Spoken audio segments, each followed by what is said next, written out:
ओडिशार एमिति एक मंदिर जोटी भगवान शिवों पाखरे तुलसी पत्र पूजा करा जाए। आपण समस्ते जानिथिबे तुलसी पत्र हेउची भगवान विष्णुଙ୍କ पाखरे लागुथिबा एक मुख्य पवित्र पत्र जहाँ भगवान विष्णुଙ୍କ पाखरे पूजा करा जाए।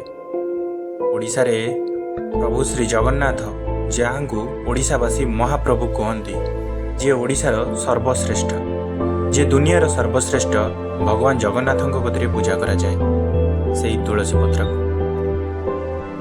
किंतु सेही तुलसी पत्र ओडिशार एमिति एक मंदिर अछि जोटी भगवान शिवଙ୍କ पाखरे मध्य पूजा करा जाए।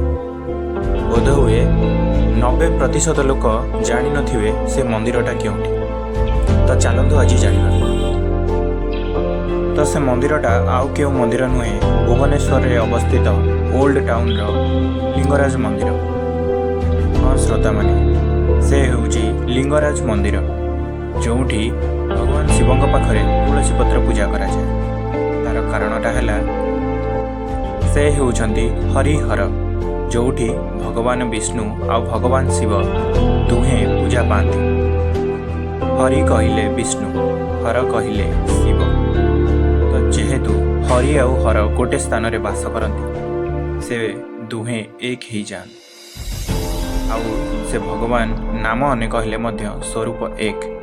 तो सेथिपाई तांको पाखरे बेलपत्र भी लगी हुए आ तुलसी पत्र मध्य लगी हुए।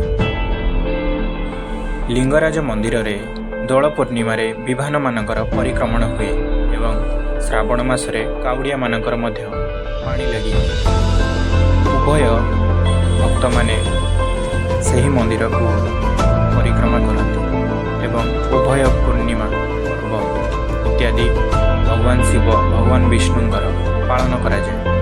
सेथिपाई भगवान शिव हेले मध्य सेठी तुलसी पूजा।